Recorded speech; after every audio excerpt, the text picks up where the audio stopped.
বাবা মার মুখে যেটা হাসি দেখছি, কয় বছর লাগবে একটা হাফেজ পাস করতে? তার বাবা মার ছেলের জন্য তো দোয়া করা লাগবে।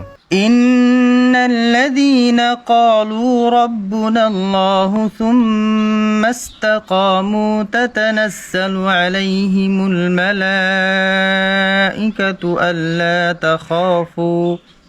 আসসালামু আলাইকুম রহমতুল্লাহি ওবারকাতুহু। প্রিয় বন্ধুরা, আমাদের মনে সবারই কোলে একটা আশা থাকে যে আমার ছেলে সন্তানকে হাফিজ বানামো, কারি বানামো, মৌলানা বানামো। এই যে হাফিজ কারি বানাইতে কতটুক টাইম লাগে, কি কি করা লাগে, কি কি নিয়ম, তো আমি তো সঠিক জানি না, কারণ আমি হাফিজও না, কারিও না, মৌলানা না। তো আমার সাথে যে হাফেজ সাহেবটা দেখতেছেন, এই হাফেজ সাহেবটা একদম মুকাম্মল হাফেজ সাহেব, পুরা কোরআন শরীফকে মুখস্থ করছে। তো এই হাফেজ সাহেবের মুখে শুনি যে একটা হাফিজ পাস করতে কয় বছর লাগে, কি মেহনত লাগে, এই হাফেজ সাহেব কি ধরনের মেহনত করছে। এই হাফেজ সাহেবের মুখে গুলো আপনারা সব কিছু শোনা পাবেন। এই হাফেজ সাহেবের মুখে কথাগুলো শুনে যদি আপনাদের কাছে ভালো লাগে, আপনারা লাইক কমেন্ট শেয়ার নিশ্চয় করে দিবেন। আপনারা এই ভিডিওটা নিশ্চয় শেয়ার করে দেবেন, কারণ কি জানতে জানেন, এই ওয়ার্ল্ডের মধ্যে এগুলো বহুত মানুষ আছে যে নিজের ছেলে সন্তানকে মাদ্রাসা পড়ামো, হাফেজ বানামো, কারি বানামো। তো শেয়ার মেরে দিলে ওই এই ভিডিওটা তারা দেখা পাবো, এর জন্য গুলো আপনারা শেয়ার মেরে দেবেন। আর চললেন তাহলে আমি হাফেজ সাহেবের মুখে শুনি হাফেজ পাস করতে কয় বছর লাগছে। আসসালামু আলাইকুম হাফেজ সাহেব, ভালো আছেন? ওয়ালাইকুম আসসালাম, আল্লাহ ভালো রাখছে। অ্যাকচুয়ালি আমি আমার যেগুলো অডিয়েন্স আছে আর যেগুলো আমাকে ভালোবাসে, ফলো করছে, ওইগুলো মানুষকে আমি কিছু শোনাতে চাই যে আপনি যে হাফেজটা পাস করছেন, এই হাফেজটা পাস করতে আপনার কয় বছর লাগছে, অ্যাকচুয়ালি আরও কয় বছর লাগে। যদি আমার একটা সন্তানকে বা একটা আমার ভাইজানের সন্তানকে যদি আমি মাদ্রাসা দিই, তাহলে কয় বছর লাগবে একটা হাফেজ পাস করতে?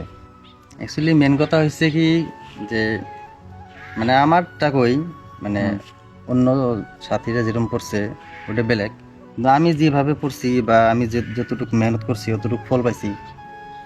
আমি 2015-এ হিফ শুরু করলাম, তখন আমি খুব ছোট আসলাম, তাও ধরেন 11-12 বছর, এরকমই হবো, 12-13 বছর।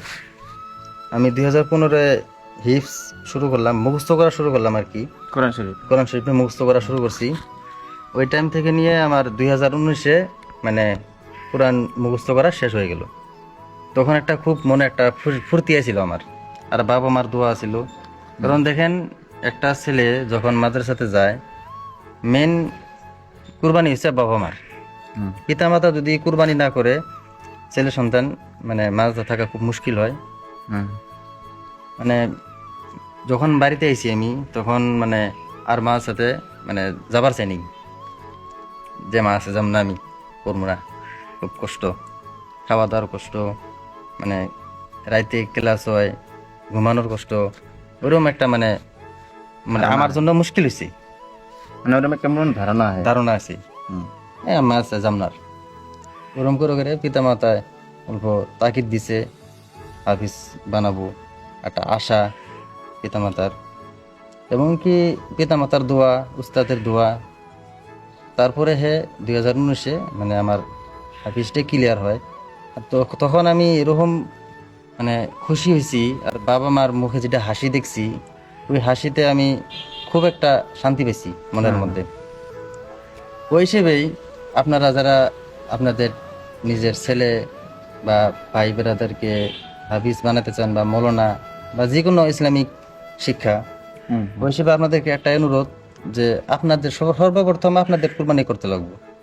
যে আমার ছেলে মাদ্রাসাতে গেতেছে, মাদ্রাসাতে যাই আছে, মাদ্রাসায় পড়বো, কি খাবো কি না খাবো, ঘুম পারবো না নাই, বা কোনো নানান ধরনের এটা ভাবা যাবে না, এটা আপনাদের কুরবানি করতে লাগবে। এটা যদি ভাবেন যে আমার ছেলে কি খাইতেছে, নিরামিষ খাইতেছে, ডাল ভাত খাইতেছে, এটা যদি ভাবেন, তাহলে ওই ছেলেটার জন্য হাফিজ হওয়ার জন্য মুশকিল হয়ে যাবো।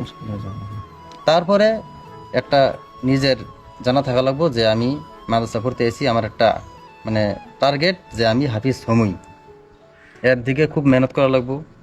একটা ছেলে যখন মাদ্রাসা যায়, যে হাফিজ হইতে কত টাইম লাগে, ওটা তো নিজে দিয়ে কথা, কারণ যেরকম মেহনত করবো ওই রকম ফল পাবো।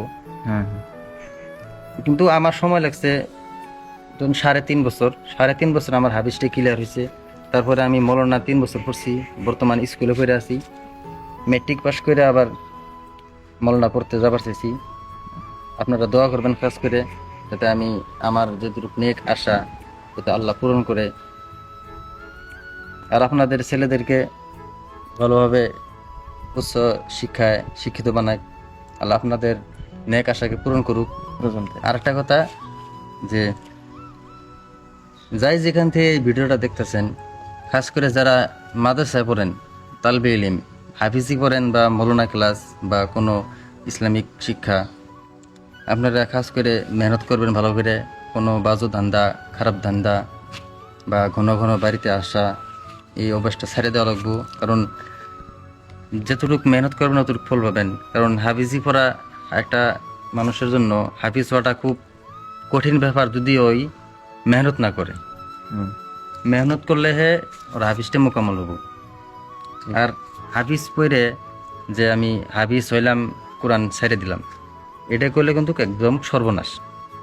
কারণ কোরআনটা কিয়ামত রাখ পর্যন্ত ইয়াদ রাখা লাগবে।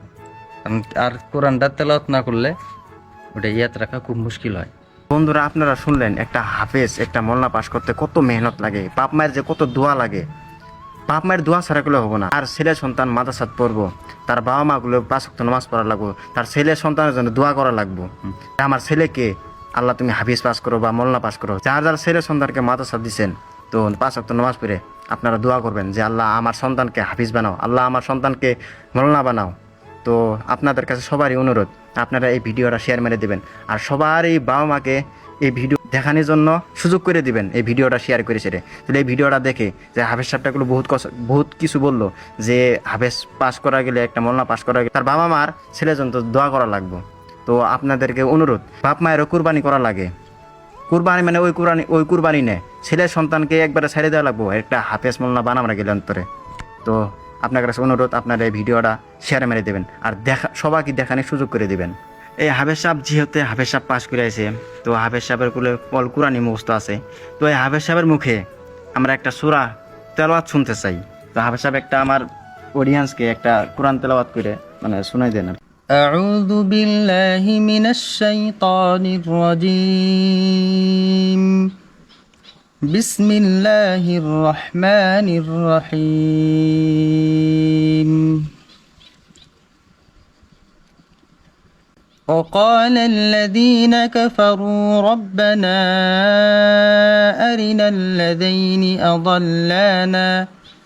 أضلانا من الجن والإنس نجعلهما تحت أقدامنا ليكونا من الأسفلين. إن الذين قالوا ربنا الله ثم استقاموا تتنزل عليهم الملائكة ألا تخافوا ولا تحزنوا وأبشروا بالجنة التي كنتم توعدون. نحن أولياؤكم في الحياة الدنيا وفي الآخرة ولكم فيها ما تشتهي أنفسكم ولكم فيها ما تدعون نزلا من غفور رحيم. صدق الله العظيم. অ্যাকচুয়ালি বন্ধুরা, কেউ যদি আমার সামনে মানে কোরআন তেলাওয়াত করে, আমার খালি শুনতে ইচ্ছা হয়। তো হাফেজ সাহেবটা দেখলেন কত সুন্দরভাবে কোরআন তেলাওয়াত করলো। এইভাবে যদি আমাদের ছেলে সন্তানকে একটা হাফেজ সাহেব বানাই, তা আমাদের মন করে বহুত অনেক অনেক অনেক খুশি হব। তো আপনাদের কাছে সবারই অনুরোধ, আপনারা আপনাদের ছেলেকে সন্তানকে ইসলামিক শিক্ষা দেন। আপনাদের কাছে সবার কাছে একটা অনুরোধ। তো আজকের বার আমার ভিডিওটা লম্বা করি না, তো আজকের বার আমার এই ব্লগ ভিডিওটা এই পর্যন্তই।